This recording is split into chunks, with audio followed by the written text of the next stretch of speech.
اور تیسرے لفظ اقبال کے حالات میں موجود ہے، کہنے لگے محفل میلاد کھل کے کیا کرو، رسول اللہ کا پیار پیدا ہو، حضور کے میلاد کی محفل کھل کے زیادہ کیا کرو، نبی پاک کا پیار پیدا ہوگا، اس پیار کے سوتے کو کبھی خشک نہ ہونے دے۔ ساری زندگی ایک بندہ کہتا رہے لا الہ الا اللہ، لا الہ الا اللہ، لا الہ، مسلمان ہو جائے گا؟ کیوں جی؟ اللہ کو تو مان رہا ہے، کہتا میں اللہ کے سوا کسی اور کو مانتا ہی نہیں، ساری زندگی اس نے پڑھا ہے، اور رب کہتا ہے مجھے تیرے کلمے کا اعتبار ہی نہیں۔ یا اللہ تجھے کب اعتبار ہوگا؟ فرمایا کہ اپنی زبان سے محمد الرسول اللہ، کہ اپنی زبان سے محمد الرسول اللہ، کہ جب تک تو میرے محبوب کا اقرار نہیں کرتا، اعلان نہیں کرتا، غلامی میرے نبی کی جب تک تو نہیں تھامتا، تب تک میں تیرے کلمے کا اعتبار نہیں کرتا۔ میرے بھائی یہاں دنیا میں بھی جب تک ذات رسالت کو نہ مانے، اس کا ایمان مکمل، حضور سے پیار نہ کرے تو ایمان مکمل، بھائی سمجھ لے، غور کرے، ایمان بھی مکمل نہیں۔ اچھا جی قبر میں چلے گئے، کتنے سوال ہوتے ہیں قبر میں؟ بولے کتنے سوال ہوں گے؟ اللہ آپ کو خوش رکھے، 3 سوال ہوں گے۔ پہلا کیا ہے؟ تیرا رب کون ہے؟ میں مثال دینے لگا ہوں، کسی نے انکار کر دیا، کہنے لگا ہا ہیتا لا ادری، میں نہیں جانتا، تو اللہ کو نہیں مانتا تو چاہیے نا رب جہنم میں ڈال دے، اور اللہ نے دوزخ میں نہیں ڈالا۔ ابھی دوسرا سوال پوچھو، ماں دینو کا تیرا دین کیا ہے؟ ہا ہیتا لا ادری، کافر ہے، منافق ہے، فاسق ہے، کہتا ہے افسوس میں نہیں جانتا، چاہیے تھا نا دین نہیں جانتا دوزخ میں ڈالا جائے، لیکن اللہ ابھی دوزخ میں، ابھی جہنم کا گڑھا نہیں بنی۔ فرمایا تیسرا سوال پوچھو، حضور کا چہرہ دکھایا، ما کنتا تقول فی حق ھذا الرجل، ان کے بارے میں کیا کہتا تھا؟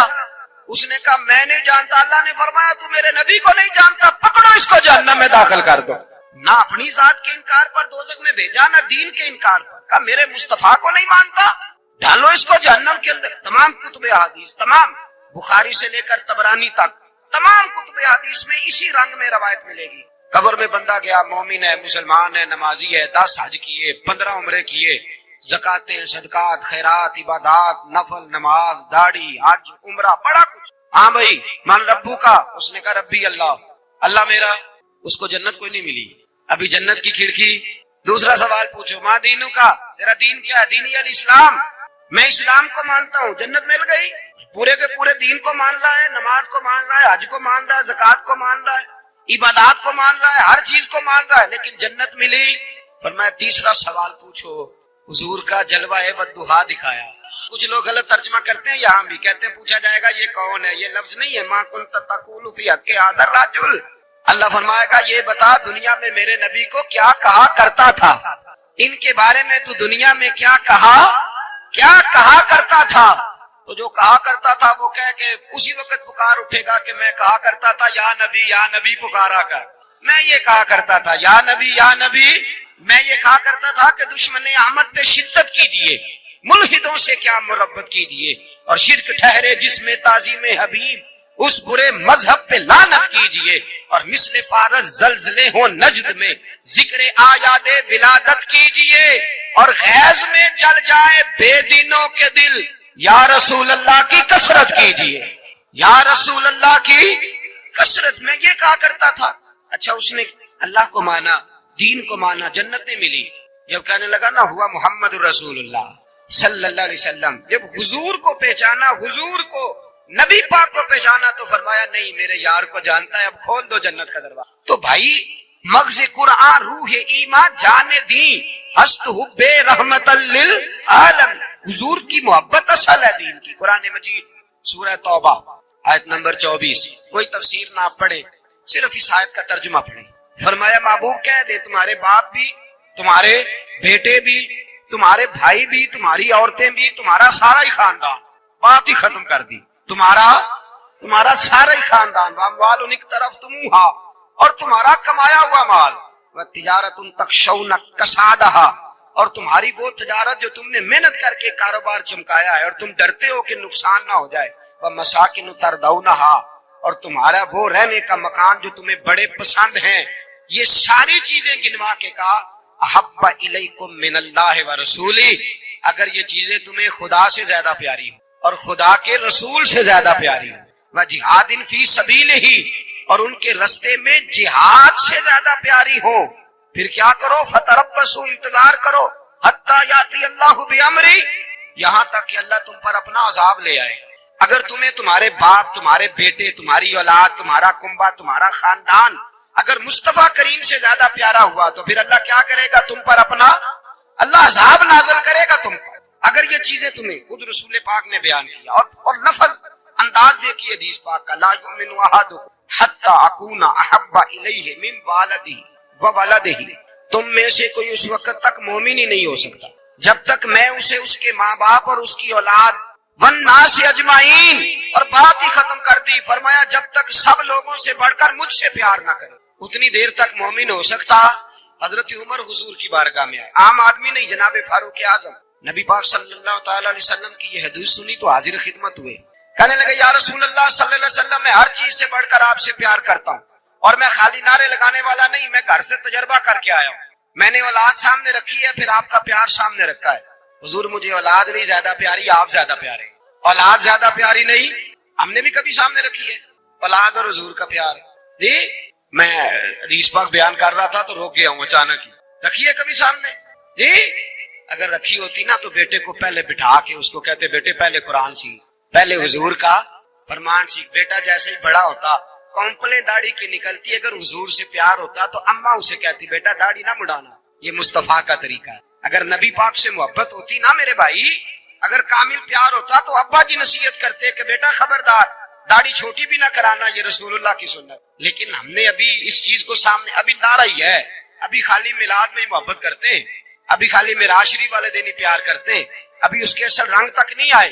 سنیے اور غور کیجیے، حضرت عمر عرض کرنے لگے یا رسول اللہ صلی اللہ علیہ وسلم، میں نے اولاد سامنے بٹھائی ہے، پھر آپ کا چہرہ سامنے لایا ہوں، حضور مجھے اولاد نہیں پیاری، آپ ہی زیادہ پیارے۔ پھر عرض کی حضور میں نے کل کمائی، کل جمع پونجی لا کے اپنے سامنے رکھی ہے، مجھے مال پیارا نہیں، آپ زیادہ پیارے۔ یا رسول اللہ صلی اللہ علیہ وسلم، میں نے ماں باپ کے چہرے سامنے رکھے ہیں، بہن بھائیوں کو رکھا ہے، رشتہ داروں کو رکھا ہے، دوستوں یاروں کو رکھا ہے، مجھے وہ نہیں پیارے، آپ پیارے۔ اور حضور پھر میں نے اپنا علاقہ اور قبیلہ بھی سامنے رکھا ہے، حضور مجھے وطن سے پیار نہیں، آپ سے پیار ہے۔ اور محبوبہ حد ہو گئی، میں نے اپنی عزت بھی سامنے رکھی، عزت بھی، لیکن محبوبہ مجھے عزت نہیں پیاری، آپ زیادہ پیارے ہیں۔ حق پسند لوگ تھے، سچی بات کرنے والے۔ حضرت عمر کہنے لگے یا رسول اللہ صلی اللہ علیہ وسلم، پھر میں نے اپنے نفس کو، اپنی جان کو، اپنی روح کو سامنے رکھا ہے، مجھے لگتا ہے کہ جان مجھے زیادہ پیاری ہے، یہ نہیں کہا کہ زیادہ پیاری ہے، مجھے سمجھ رہے ہیں بات کو، مجھے لگتا ہے کہ جان مجھے آپ سے۔ میرے رسول پاک نے دست مبارک اٹھایا اور جناب عمر کے سینے پہ مارا، فرمایا عمر جا، ابھی تو تیرا ایمان ہی مکمل نہیں ہوا، اگر تو اپنی جان سے بڑھ کر مجھ سے پیار نہیں کرتا تو تیرا ایمان مکمل ہے، تیرا ایمان مکمل ہے، تیرا ایمان مکمل۔ حضرت عمر کہتے حضور کا ہاتھ لگا تو میں نے اعلان کیا، میں نے کہا محبوبہ تیرے دست مبارک نے خیر کر دی ہے، حضور اب مجھے آپ جان سے بھی زیادہ پیارے ہو گئے، آپ اشارہ کریں میں جان قربان کرنے کو بھی تیار ہوں۔ آپ مجھے، اصل میں نا ٹی وی پہ بیٹھتا ہے ایک اینکر بیچارہ جو 3 لاکھ روپیہ تنخواہ لیتا ہے یا 6 لاکھ، اس نے حق حلال کرنی ہوتی ہے اپنی کمائی، ٹی وی پہ بیٹھا ہے بیچارہ، نہ اس کو دین کے حروف ابجد کا پتہ ہے، وہ ٹی وی پہ بیٹھا ہے، اب جس پارٹی سے پیسے لیتا ہے اس کا وہ نمک خاری کا حق ادا کر۔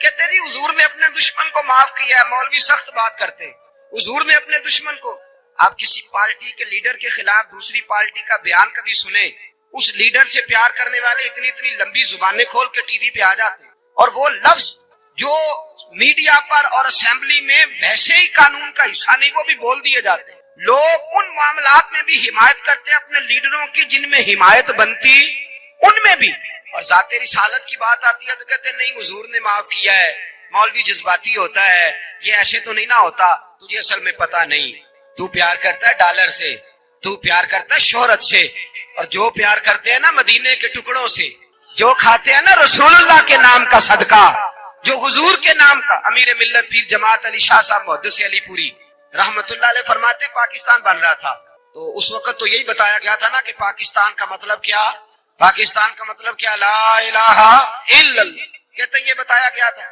ہم پاکستان کے حق میں تقریریں کرتے تھے، اور ہندو پنڈت جو ہوتے تھے نا وہ اسلام کے خلاف معاذ اللہ اور پاکستان کے خلاف تقریریں کرتے تھے، جلسے ہوتے۔ پھر جماعت علی شاہ صاحب کہتے ہیں ایک جگہ ہندوؤں کا جلسہ تھا تو ایک پنڈت تقریر کر رہا تھا، اب سارے ہندو تھے، مسلمان تھا ہی کوئی، سب ہندو بیٹھے تھے اور وہ سن رہے تھے، تو معاذ اللہ اس نے تقریر کرتے کرتے نا حضور کی ذات اقدس کے بارے میں کوئی جملہ کہہ دیا، کوئی نازیبہ بات کہہ دی، اور کوئی نہیں تھا، وہ ایک ملنگ تھا، وہ پیچھے بیٹھ کے جو دوری ڈنڈا نہیں ہوتا جن کے ہاتھ میں، ڈنڈا بھی کئی رنگوں کا ہوتا ہے ان کا، وہ اس نے پکڑا ہوا تھا اور وہ پتہ نہیں کیا اس میں پیس رہا تھا۔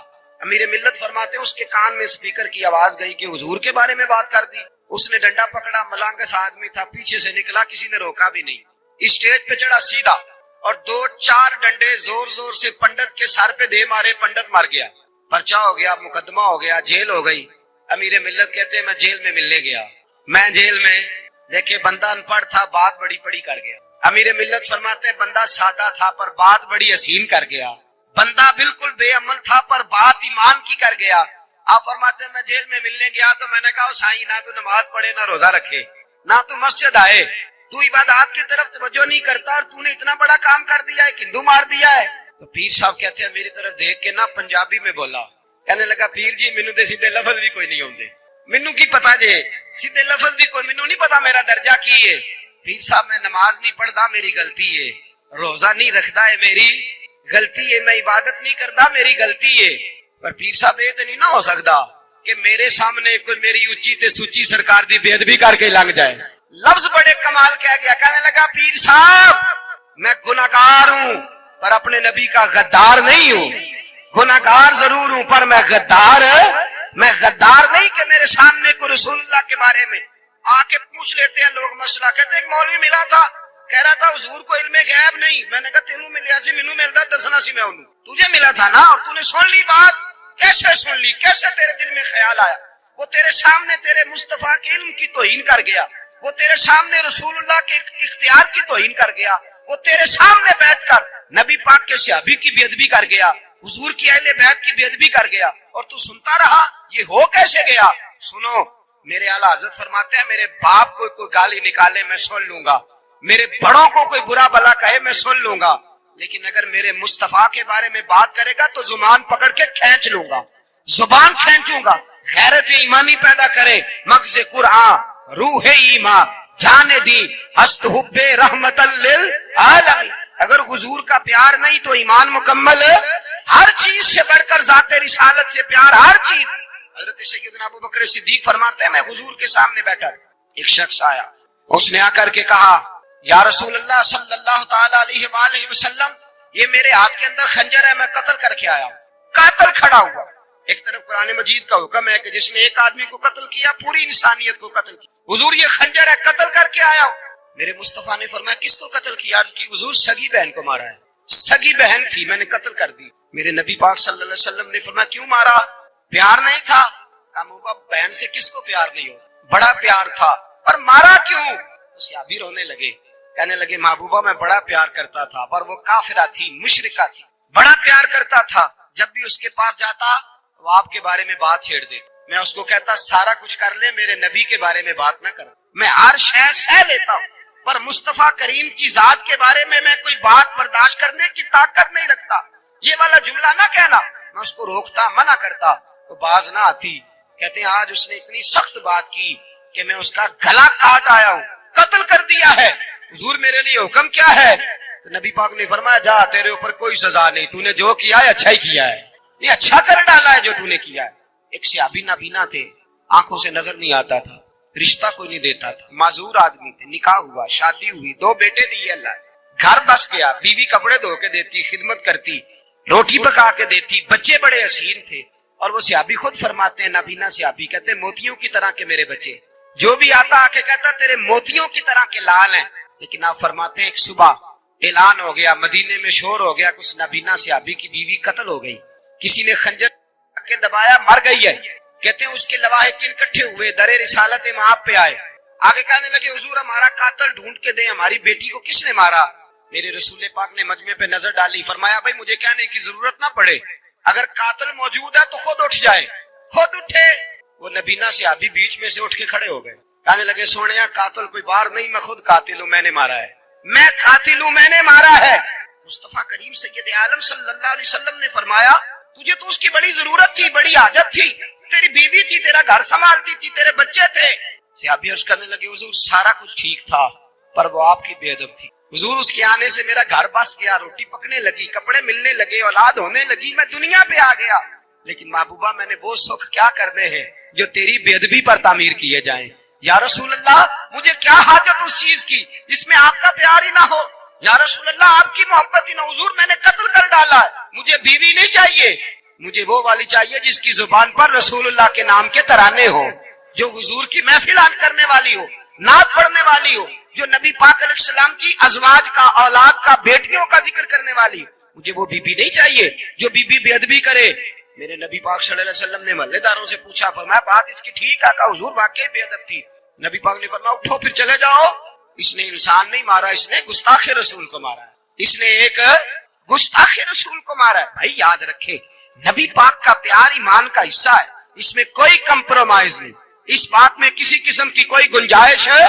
ہمارا کسی شخص کے ساتھ کوئی رٹا نہیں زمین کا، اللہ جانتا ہے۔ ہم تو اختلاف کی خلیج کو کم کرنے والے لوگ، کوئی اختلاف نہیں، اللہ جانتا ہے، اور دل روتا ہے کہ امت کٹھی ہو جانی چاہیے۔ رمضان المبارک ہے، جمعے کا دن ہے، منبر پہ بیٹھا، دل روتا ہے کہ امت مسلمہ کٹھی ہونی چاہیے، لیکن میں اس شخص کے پاس جا کے کیسے بیٹھوں جو کہتا ہے کہ نبی معاذ اللہ مر کے مٹی میں مل گئے، جو یہ لفظ کہتا ہے کہ محمد کو کیا پتا دیوار کے پیچھے کیا ہے، جو یہ لفظ کہتا ہے کہ گائے بیل اور گدھے کا خیال آ جائے تو نماز نہیں ٹوٹتی، رسول اللہ کا خیال آ جائے تو ٹوٹ جاتی ہے۔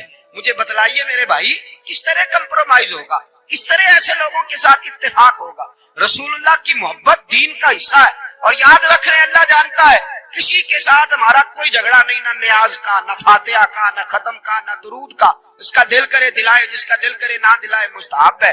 جھگڑا صرف یہ ہے کہ میرے رسول اللہ کی شان پر بات نہ کرو، میرے نبی پاک کی عظمت کے بارے میں بات درد دل سے بات کر رہا ہوں، خدا را اس امت کی دلوں میں رسول اللہ کا پیار رہنے دو، نبی پاک کی محبت رہنے دو۔ صحابہ ہر حال میں حضور سے، حضرت ابو عبادہ بن جراح نے میدان کے اندر اپنے باپ کو قتل، کس کو؟ باپ کو مارا۔ حضور سید عالم صلی اللہ علیہ وسلم نے کہا ابو عبادہ تو نے باپ ہی مار دیا ہے؟ کہا حضور باپ نہیں چاہیے، رسول اللہ کا وفادار چاہیے، حضور وفادار چاہیے۔ نبی پاک صلی اللہ تعالی علیہ وآلہ وسلم کی محبت اصل دین ہے، اصل دین۔ اگر اس میں خامی رہ جائے، اس کے اندر کمی رہ جائے، ایمان مکمل نہیں۔ صبح قیامت رب کی بارگاہ میں تیرا کوئی عمل قابل قبول نہیں، کوئی تیرا عمل اللہ کے حضور قابل قبول نہیں۔ تعظیم رسالت میں اگر فرق آتا ہے، حضور کی محبت میں اگر کمی آتی ہے، تو تیرا کوئی عمل بھی قابل قبول ہے۔ محبت کا کیسے پتہ چلے گا کہ حضور سے پیار ہے؟ دماغ میں شک تھا، حالانکہ حضور میں کوئی شک نہیں۔ ایک دن آگے کہنے لگا کہ بتائیے میری مٹھی میں کیا ہے؟ نبی پاک صلی اللہ تعالی علیہ وسلم نے فرمایا اگر میں نے بتا دیا، کہنے لگا اگر آپ نے بتا دیا تو میں کلمہ پڑھ لوں گا۔ حضور نے فرمایا میں نے بتا دینا ہے پر تو نے کوئی نہیں پڑھنا، میں بتا دینا ہے۔ کہ بتائیے، تو حضور نے فرمایا چل سودا کر لیتے ہیں، اگر جو تیری مٹھی میں ہے وہی بتا دے پھر تیرا کیا خیال ہے؟ تو نبی پاک صلی اللہ تعالی علیہ وسلم نے کہا کیا بھائی ابو جہل کی مٹھی میں؟ تو اس کی مٹھی میں کنکر تھے، کنکروں نے کلمہ پڑھنا شروع کر۔ جب کنکروں نے کلمہ پڑھا، پتھر تھے وہ، انہوں نے کلمہ پڑھا۔ ابو جہل نے وہ کنکر زمین پہ پھینکے کہنے لگا اوہو تیرا جادو تو پتھروں پہاڑوں پہ بھی چلتا ہے۔ اب جملہ کہنے لگا ہوں سمجھ لینا، ابو جہل گوشت کا آدمی تھا، کنکر پتھر تھے، پتھر کلمہ پڑھ گئے۔ گوشت کا آدمی تھا پر کلمہ، کیونکہ یہاں کیا تھا؟ شک، اس نے آگے نہیں بڑھنے۔ گوشت کا شخص ہو کے پتھروں سے آگے نہیں۔ نبی پاک صلی اللہ علیہ وسلم کی خدمت میں آیا، بلکہ وہ جو یہودی والی روایت ہے اس کے پس منظر میں بھی بعض محدثین نے لکھا ہے، اس کو بھی اسی نے بھیجا، کہنے لگا جاؤ نبی پاک سے جا کے کہو اگر وہ درخت آپ کا کلمہ پڑھے تو میں بھی پڑھ لوں گا۔ درخت، اب درخت ہوتے تو جاندار ہیں پر کلمے تو کوئی نہیں نہ پڑھتے۔ درخت سے بھی تو انسانوں سے کلمہ پڑھنے کی بات، اگر درخت پڑھے تو میں پڑھ لوں گا۔ نبی پاک صلی اللہ علیہ وسلم دور بیٹھے تھے، درخت دور تھا، اور امام سیوطی علیہ رحمہ نے لکھا ہے درخت بھی کیکر کا تھا۔ نبی پاک صلی اللہ علیہ وسلم نے فرمایا اس یہودی سے کہ تو جا کے درخت کو کہہ کہ تجھے نبی پاک بلاتے ہیں۔ فرمایا میں گیا تو پھر تم نے کہنا جادو کر کے بلایا ہے۔ احتیاط بھی کی، ہر چیز آنکھوں کے سامنے رکھی، تو جا کے کہہ کہ تجھے بلاتے ہیں۔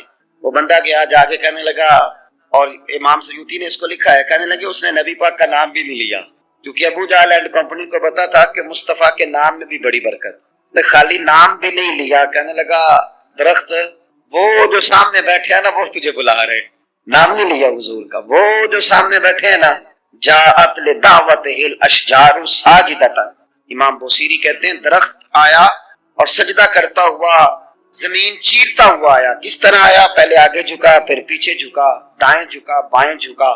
یہاں بھی لکھنے والوں نے لکھا ہے کہ وہ نہ درخت اپنی جڑیں اکھیڑ رہا تھا، جب چلنا تھا نا اس نے حضور کی طرف آنا تھا تو آگے دائیں بائیں ہوا، جڑیں اکھیڑ رہا تھا۔ لیکن ہمارے استاد جب ہمیں یہ روایت پڑھایا کرتے تھے تو کہتے تھے جڑے نہیں اکھیڑ رہا تھا، جب اس نے سنا مجھے نبی پاک نے بلایا تو اسے وجد ہو گیا تھا، وہ جھومنے لگ گیا تھا، جھوم رہا تھا، حضور نے مجھے بلا لیا، جاءت نداوت الاشجار ساجدہ، تو درخت آیا، اس نے آ کے نبی پاک کو سجدہ کیا، لکڑی کا بنا ہوا درخت ہے، سجدہ کیا، سجدہ کرنے کے بعد درخت اٹھا اور اٹھ کے اس نے نبی پاک کا کلمہ پڑھا۔ وہ جس کو ابو جہل نے بھیجا تھا نا یہودی، وہ درخت کی حالت دیکھ کے کلمہ پڑھ گیا، وہ کلمہ پڑھ گیا، لیکن یہی بے ایمان کہنے لگا ہوئے ہوئے ان کا تو درختوں پہ بھی جادو چلتا ہے۔ لا ریب فی، شک قرآن پاک میں، لیکن اگر بندے کے دماغ میں ہو اس کا علاج ہے کوئی، ادھر ہی شک بیٹھ جائے۔